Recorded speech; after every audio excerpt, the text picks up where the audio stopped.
my channel, and if you are a regular subscriber, welcome back to my channel. Today's video is really exciting and it's kind of nerve-wracking for me because this is the most I have thought about a video for a long time. Guys, this is my favourite Halloween movies broken down. Oh, this is going to be stressful. So if you don't know me personally, let me fill you in a little bit about myself. Not only do I love beauty products, love hair products, makeup, all of that stuff, since the age of, I want to say 13, 14, I'm 42 now, I have been a massive horror movie fan. Every kid growing up, I think, has one movie they watched, probably the first movie they watched, that disturbed them, that scared them, upset them, all of those feelings. Either you embrace that feeling and you run with it and you constantly chase a film that will give you that feeling again, or it disturbs you so much that you turn away, never watch another horror movie again, and literally just watch Reese Witherspoon rom-com type movies. I am the girl that constantly chases that fear feeling, and I just love a good horror movie, and Halloween is honestly my favourite holiday. It's the start, for me, it's the start of winter, which I actually really enjoy. I love my winter wardrobe. I love the early evenings where you get in front of the TV and put a film on, or it's all dark and cosy. I absolutely love that.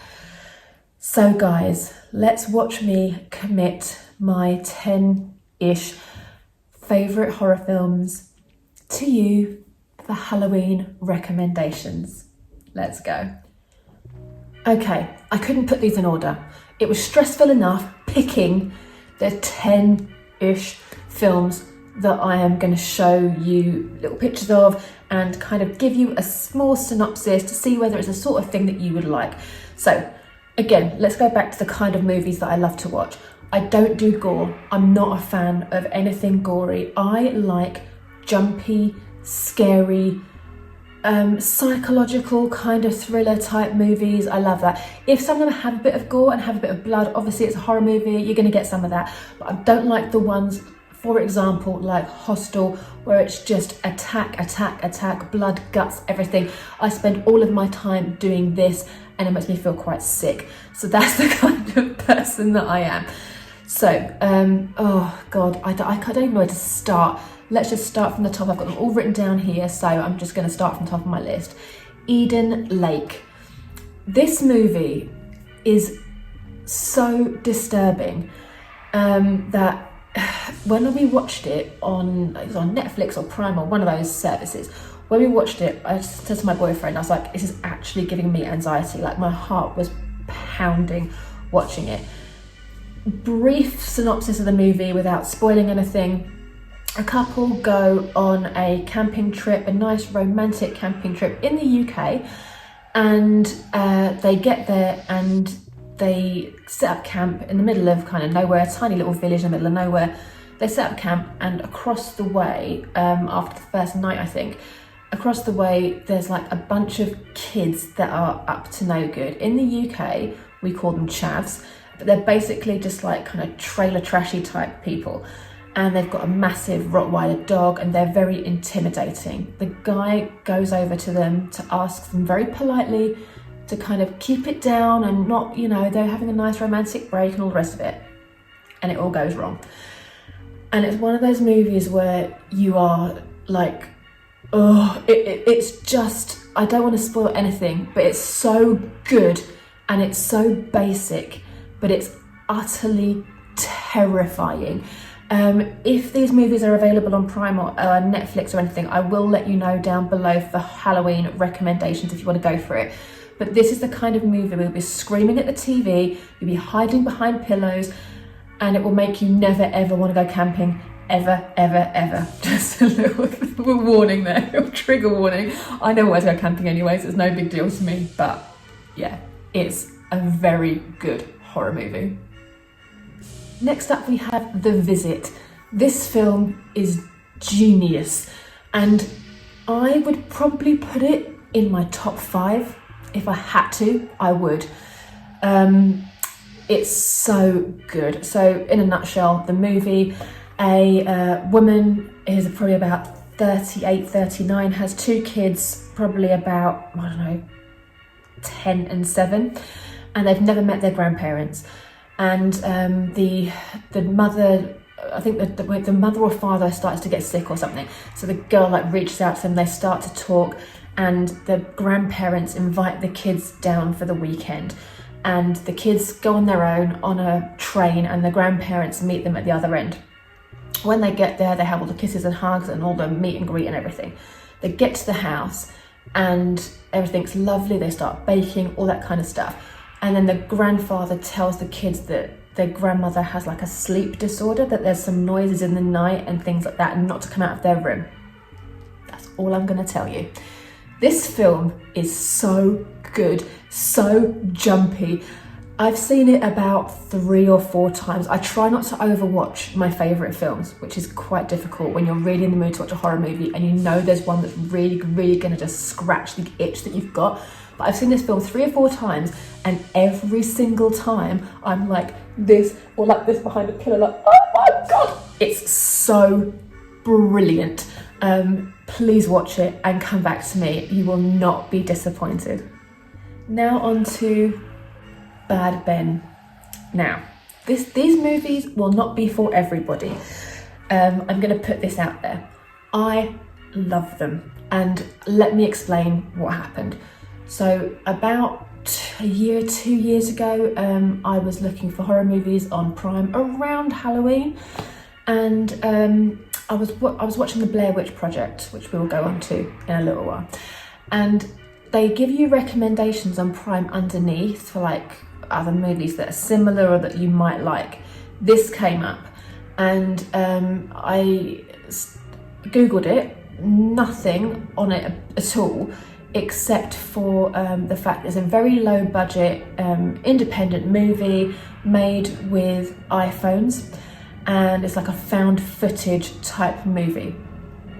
There are now 8 of them, soon to be 9 in about 2 weeks.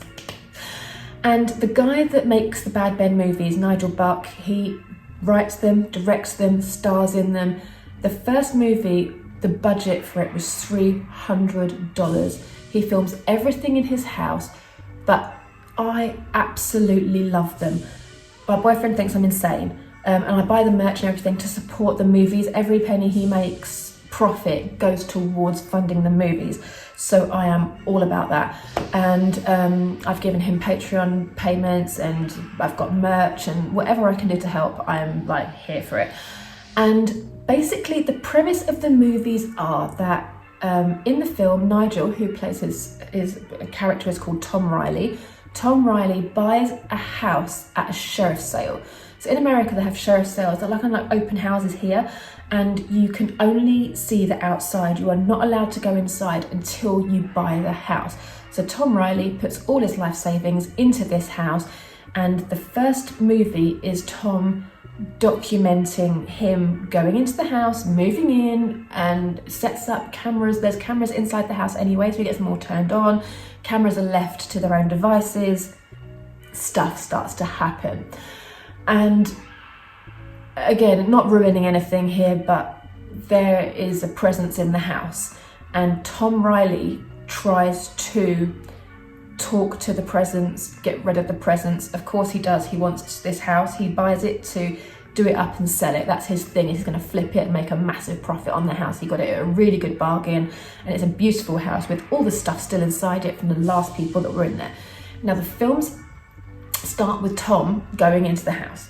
Each movie is kind of a follow-on from it, and in one of the movies they go back to the people that actually had the house before, so you find out what happened and all that stuff. And he has his friends filming, starring in it, or like local actors and things like that.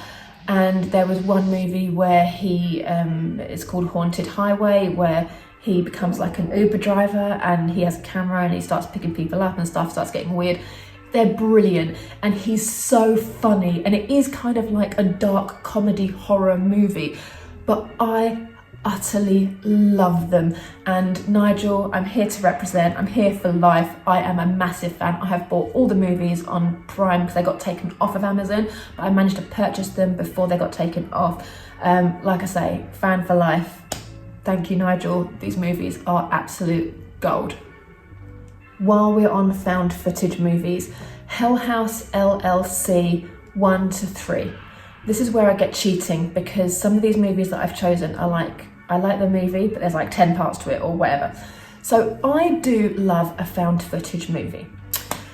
Hellhouse is another genius independent movie that has now kind of been picked up, and they're making series of it and things like that. It's brilliant. And the original movies, I believe, are on Amazon Prime, 1 to 3. I have bought them all now, so I don't know if they're still actively there. Again, whatever's there, I will let you know. Hellhouse 1 to 3. First Hellhouse is basically another film, a video where the people film themselves. So it's very much like on cameras, iPhones, what have you.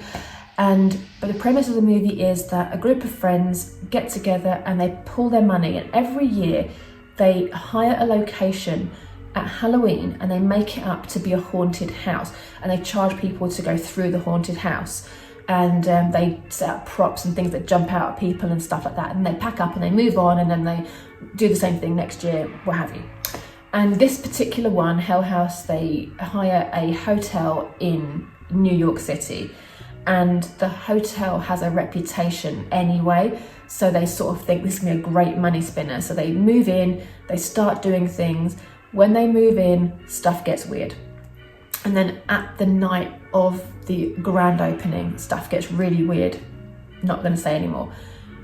Again, it's another one where the 3 movies, it all comes together and it ties everything up and you get the full story, which is amazing. And I love these. The acting is really good. The jumps are real. Like, oh, yeah, there's a lot of jumpy stuff. And you put yourself in the situation of, if this happened to you, what would you do? It's awful and brilliant and amazing. And again, jumpy, no gore, nothing horrible. It's just a good old-fashioned Scream Queen type movie. Now we go on to another of my top 5, top 10 movies, horror movies of all time, Creep. This film is utterly disturbing. Mark Duplass is one of my favourite actors now because of this movie. He's in The Morning Show and he's been in loads of other movies. He's really great. He usually plays a really normal type character. In this movie, it's a cast of 2 people, and it's so scary. Again, it's all done on like I'm a real fan of these, like, not found footage, but like these kind of things where people film themselves. And in the movie, this guy is a cameraman and he is hired by somebody, Mark Duplass hires him to film him for 24 hours. And he doesn't really know why. So the filming is him filming himself driving to the place, and then he films himself meeting the guy, and the guy just says to him, right, film everything and everything. I want you to shadow me for the day. And he basically says to this guy, the reason he's doing this is that he had cancer, he recovered from it and it came back. Whilst he was in remission, his wife got pregnant and she's due to have the baby, but his cancer is so far gone that he's going to die before the baby comes. So he basically wants to make a movie for this child. And it gets weird immediately. And it's one of those movies where you're just constantly screaming, what are you doing there? Get out, get out. There's so many red flags, it's unreal. But honestly, it's so great, and it's really short. It's like 1 hour and 20 minutes, and there are 2 of them. There's Creep and Creeps 2. They are currently both on Netflix. The second one is really good as well. But yeah, it's fantastic. Mark Duplass is so scary, and I could not recommend that one highly enough if you don't like any gore, but you just love a really good scare. now is a classic, and I won't go too much into this because I'm sure everyone has seen this, but The Shining. How could I even talk about horror movies without mentioning The Shining? So if you have lived under a rock for the last 40 years, let me enlighten you of what this movie is about. This movie is a Stephen King classic book that was made for the big screen. I think it was the first Stephen King book to be made as a film. Could be wrong, but I think it was. And Jack Nicholson plays the main character, and so the story is basically Jack Nicholson, the character's name is Jack anyway. He is a writer and he is writing his first book. He has a wife and a young child. Child's probably around 8 or 9 years old. And he gets a job working in a hotel in the middle of nowhere. It's literally like a mountain hotel that shuts down for the winter, but they basically hire people to live in the hotel to keep the hotel running, to run the heating and the kitchens, and to keep the hotel ticking over until it opens up again after the winter season. So it's like 5 months he and his wife are going to be in there with the child. And when Jack goes along for the interview, the guy that interviews him basically offers him the job, but says to him, right, something happened in this hotel. Tells him the story of what happened in the hotel. And he's like, oh, it doesn't bother me, my wife's a big horror movie fan, I'm very superstitious, not very superstitious, it's fine. And he gets the job. And they move into the hotel. But his son is kind of psychic and gets the vibe that something's not quite right. And anyway, they move in there and they're isolated, and immediately as soon as they get to the hotel, Jack starts acting strange, and then stuff starts to happen. And you may have seen it from the memes that went around during lockdown. There were so many Shining memes because he was locked down with his family for 5 months and all that. So there was a lot of that going on. But there are so many iconic horror clips in that movie, and even if you have seen it before, it doesn't matter. It's 2.25 hours of absolute horror gold, and no matter how many times I watch it, I'm just amazed at Jack Nicholson and his whole performance. And allegedly, while he made the movie, he did not break character once. So he played Jack Torrance throughout the whole film. And if you have seen it, that's pretty scary. And while we're talking classic horror movies, I'm actually going to say this because I think it's true. I think this is probably my favourite horror movie of all time.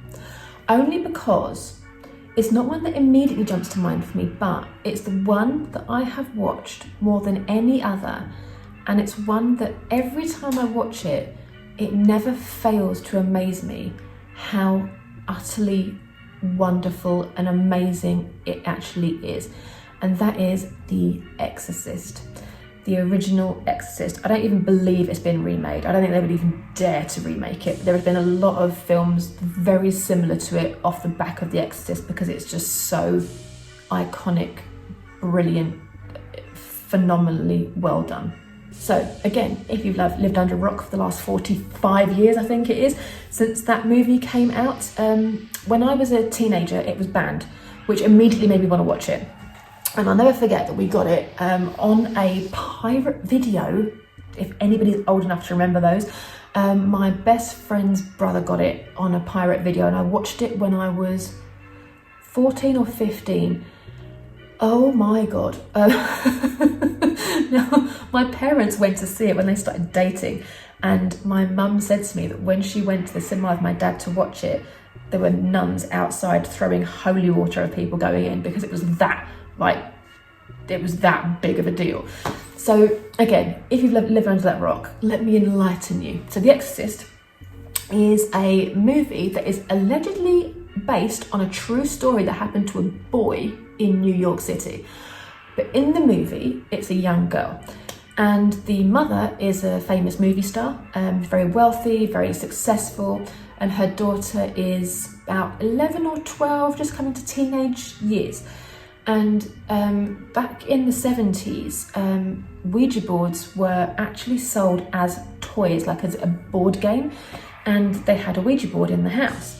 and the daughter shows her mum and it's like, oh, let's play. And she asks the Ouija board some questions. It's all very light-hearted. But then stuff starts happening in the house, like there are scratches on the ceiling and things like that. And the child's behaviour begins to change.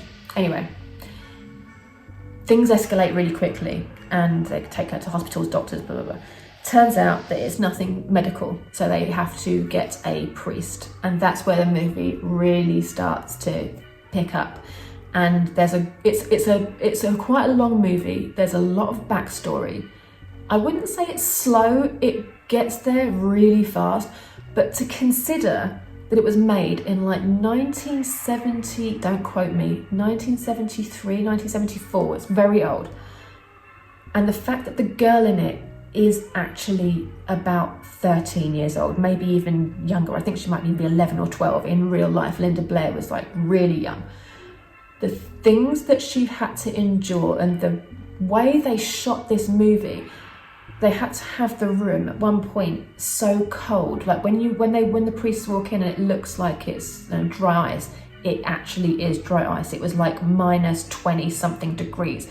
And they had to like film the shots quickly because all the lights and everything would make the room warmer, and they had to then, it was just ridiculous the lengths they went to for this movie. And I've seen so many documentaries on it, but the most interesting thing about it is that on set of the movie, things happened when the movie was shut down, like when they were out overnight, the set caught fire. No reason why. People died, like people that worked behind the scenes died in most peculiar circumstances. This movie is basically about good and evil, and it's like God versus the devil. And some of that stuff, you just don't want to mess with that. And this movie really, really is one of those movies that I think every single person needs to watch, just from a I can't even say it, just from a cinematic point of view, that's the one. From a cinematic point of view, this movie is absolute genius, amazing, phenomenal. Oh, it makes me want to watch it. I might watch it. I watch it a lot. I watch it probably once every couple of months when the lights go down and when it's dark. Oh, it's great. And Linda Blair, I mean, to think that she was the age that she was. They had body doubles for certain scenes. You probably know the ones if you've seen the movie. There's one scene that I actually still can't watch, not because it's gory, it's just so wrong, I actually can't watch it. Again, if you've seen it, you'll know what I mean. And yeah, it's one of the best. Just go watch it, come back to me. We're getting near the end now. This is where I have to really commit, and I'm looking at my list thinking, can I ditch one or two of these, put something else in? But I won't. I'm gonna go for now the Blair Witch Project, the one that started it all. So I watch this movie, I mean, it's embarrassing how much I watch it, probably once every couple of months. And like The Exorcist, it's one of those movies that I'm amazed by every single time. I did see this in the cinema. I did get to go to cinema to see it, and I think it was 1994, 95, something around that time, maybe a bit more, I don't know. But I was a teenager and I just started to go and see horror movies in the cinema. I was brave enough back then, not anymore.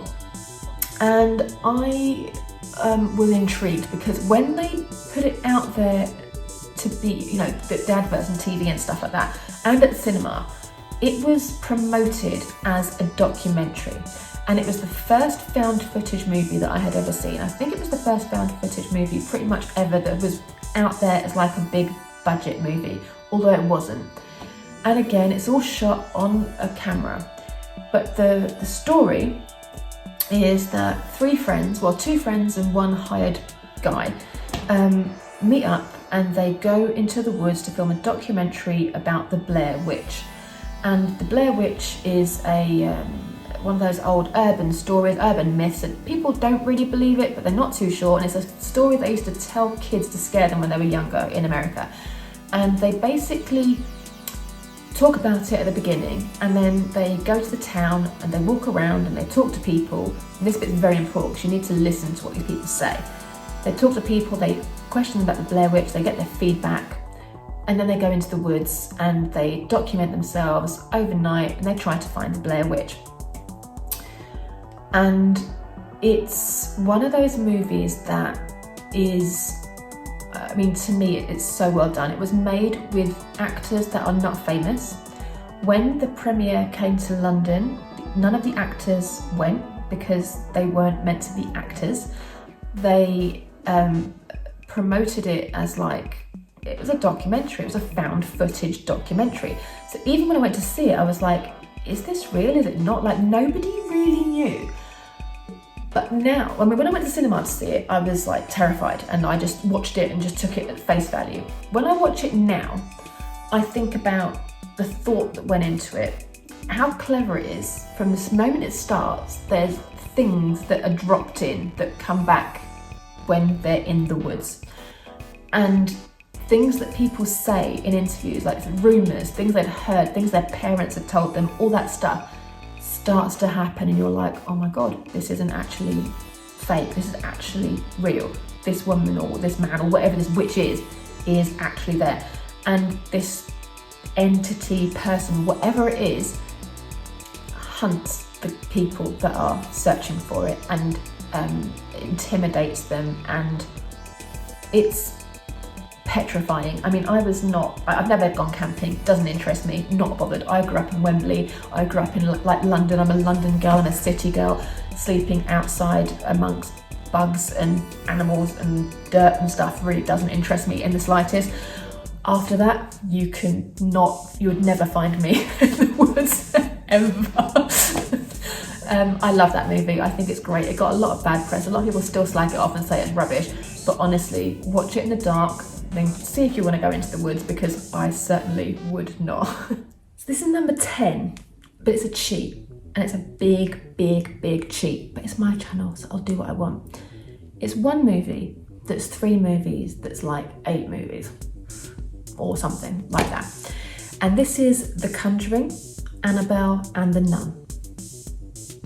Now, these movies are actually based on true stories. So The Conjuring 1, 2 and 3, I think there's 3 of them, are based on actual events that happened, like the Amityville Horror. There was one about the Enfield haunting, where they came to England to deal with a young girl that was possessed by a guy that had died in the house. Oh, it's great. So these movies have a lot of history to them, and they're actually really, really, really good and really, really, really terrifying. The first one is a couple move into a house with a family and weird stuff starts to happen. So they bring these paranormal investigators in, and the paranormal investigators basically take away any item that has demonic presence, and they keep it in a room in their house that is blessed regularly, and it's locked down where nobody can get to the stuff and it can't do any harm. Hence where Annabelle the doll comes in, and the Nun movies as well. So they're all brilliant, but The Conjuring is incredibly good, and I think it's because it's based on true stories. They're really interesting. Definitely give them a watch. I mean, you have to watch them in order. So you have to watch The Conjuring 1, 2, 3, and the 4th one that just came out. I forgot about the 4th one. The Devil Made Me Do It. It came out last month, and I didn't go to cinema and see it, but I did buy it as soon as it came out on Prime download. My boyfriend's in the garden waving at me. They are fantastic, and they're so jumpy and so scary, and they're just really good old-fashioned horror movies. Definitely give them a go. They are 100% worth it. So the honourable mentions, I'm not going to go into too much detail here, but the honourable mentions are Insidious. I had to really toss up between The Conjuring and Insidious of which way I was going to go, because Insidious are great. And again, they're one of those movies where it just has a great story the whole way through. All of the movies, I think there were 4, and they flow beautifully. Patrick Wilson is in both, which is confusing for me because I always get Insidious and The Conjuring mixed up at the beginning because he's both in both of them. But he's really, really good as a horror actor. I totally rate him. And The Conjuring is basically about a young boy that falls into a coma, what they believe is a coma, but he's not in a coma. He kind of goes to the other side. And as a kid, his dad also did the same thing, and his dad has to go into the other side to help him get out. Sounds dreadful, but they're really good, really jumpy. Again, another good, real good scare.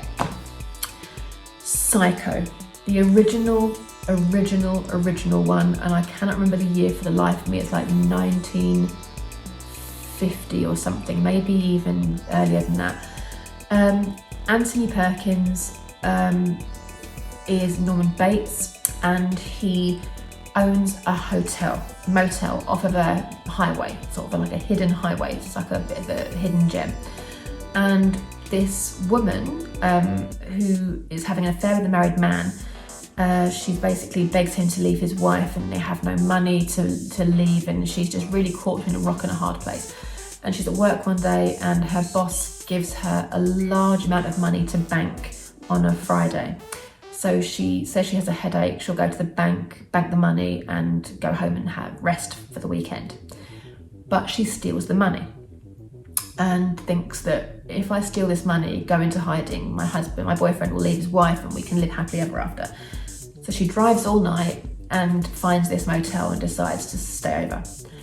And if you do not know what happens, I cannot help you, but Norman Bates is terrifying. She's the only guest in the hotel, and it's not even the scene in the shower that scares me.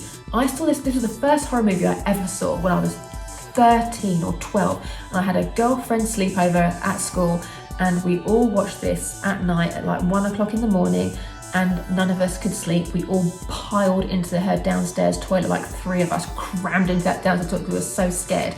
But for me, growing up and watching it again and again and again and again, it's the scene where he makes her a sandwich and they sit together in the back room of the reception area, and they have a conversation about his mother and how he cares for his mother 24/7.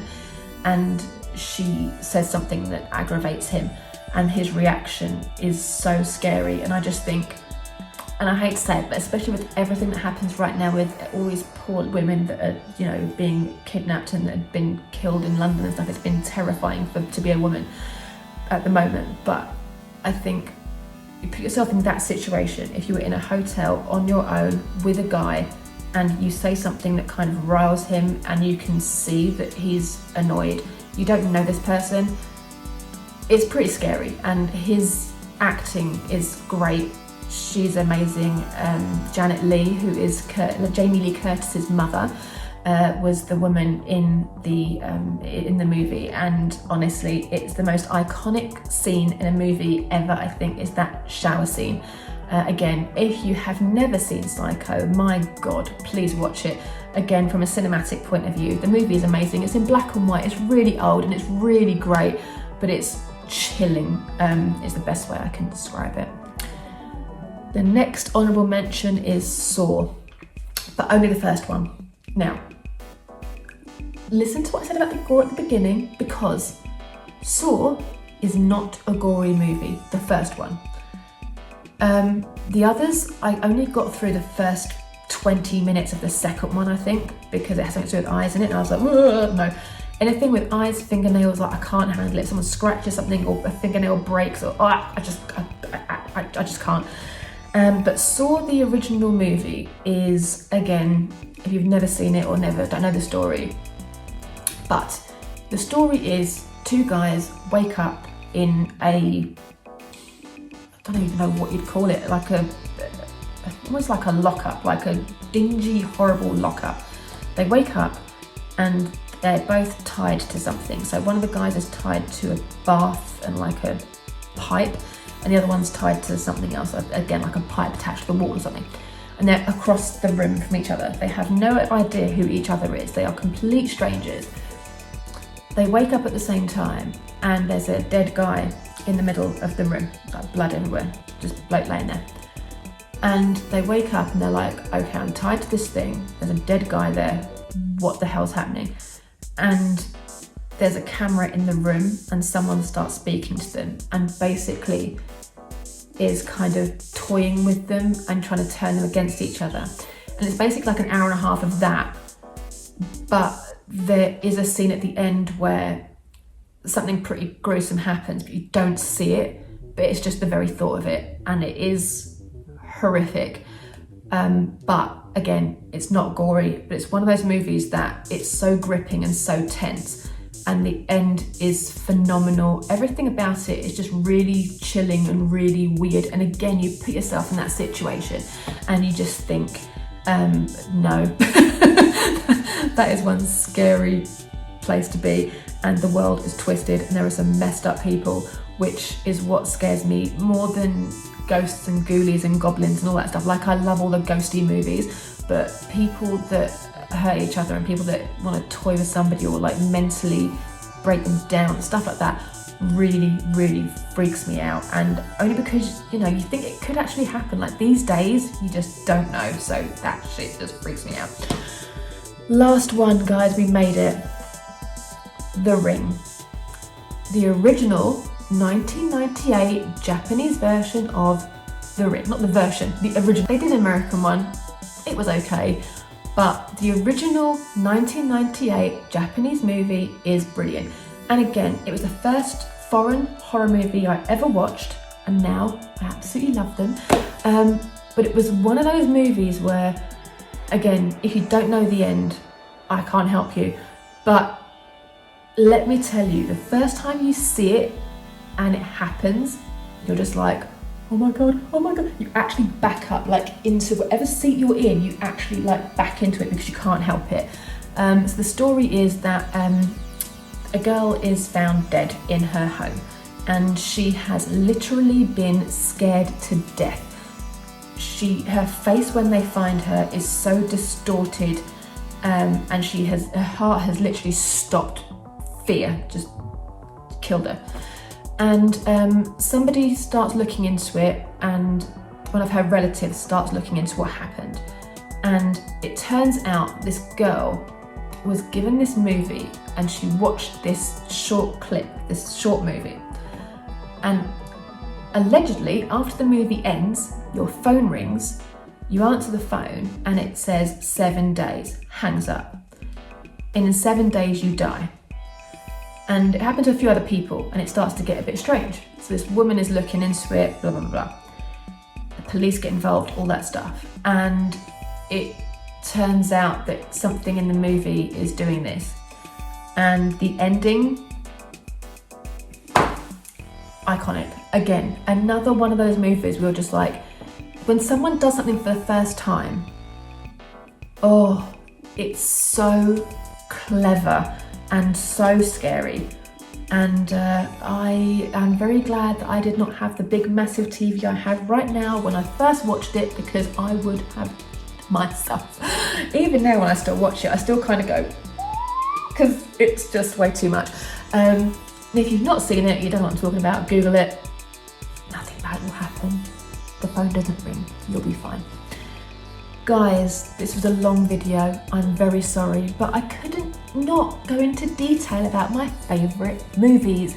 I really hope you enjoyed it. I hope this has given you something to watch at Halloween. Let me know, comment below if you've seen the movies, if I missed your favourite. What is your favourite? I didn't mention Halloween because everyone knows it's one of my favourites. Michael Myers, big fan, love him. I didn't think I needed to add it, but I'll just add it at the very last bit. I love Halloween, it's a great movie, but I will not be watching it this year. I will, however, be watching the brand new one that comes out on the 26th of October, I think it comes out. I'll be one of those saddos that goes to cinema first thing in the morning to avoid the crowds. I'll be that Looney Tune at like 9 AM that goes to watch a horror movie in a cinema on her own. That will be me. Guys, thank you so much for watching. I hope you enjoyed it. Happy Halloween. Get your popcorn, get your sweets, turn all the lights out, pretend you're not home, and sleep well.